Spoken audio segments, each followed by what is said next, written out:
when you're in charge of the German national team, at the club level of Bayern Munich, and now at the U.S. men's national team, one of your hallmarks has been really fit teams, teams that perform at a high level physically. What, for your players, what are the characteristics of those players that can play at a high level, and why are they so important to physically be able to compete at that level? I think it's a very important topic for us in the United States, because we can't guarantee our kids an 11-month season. And again, now here comes the global comparison to all the soccer nations around the world. They play 11-month season. So their systems are built with a different stamina, you know, endurance or whatever it is. You know, they're just stronger developed because they play 11 months smoothly through. You know, now we know what's the demand on our college level. You know, what's the demand on our youth level, different areas and different regions, you know, of the country.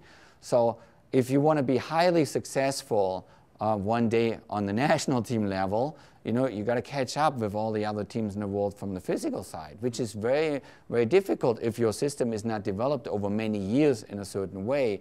You know, obviously there's some people that are questioning, said, why is Jurgen calling in a couple of kids, dual citizenship kids in Germany, coming through, you know, military families, you know, you know, don't we have good enough kids in the US? And I said, we have good kids in the US.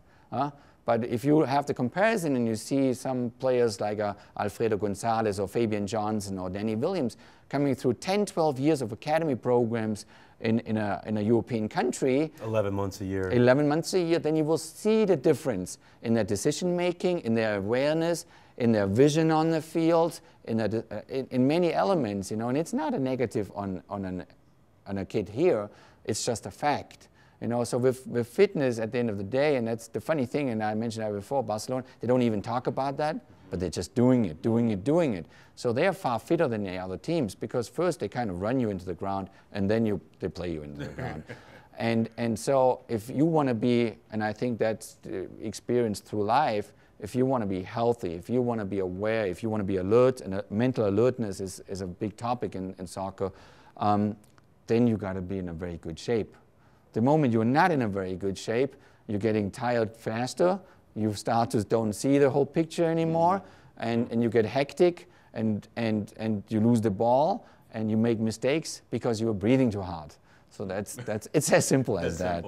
What techniques do you use with the squad for performance improvement and injury prevention? And I will say, the U.S. Soccer website is becoming a very good resource for information on fitness, benchmarking, program development for young players. If you can, explain the performance fitness elements that you're using at the senior team level.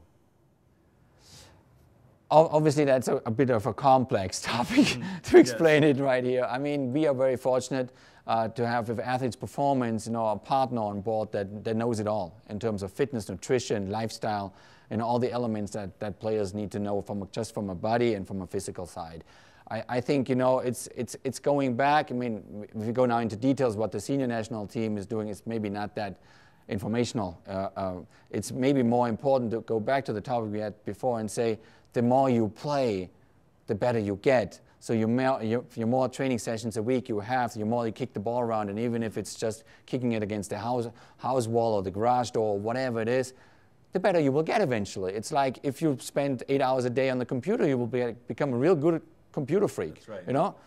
Doesn't make you a better soccer player. So the more hours you spend, the more you do something, your body will react to it. So I think a big challenge for us here in the US is, how can you do that consistently? How can we give our young players, you know, a consistent year of soccer, you know, with all these different elements? And you will see that if you stay consistent, and not only 3 months here, another month there, then 2 months break, then 3 months here, that kills it all. You know? So I think you just need to be consistent.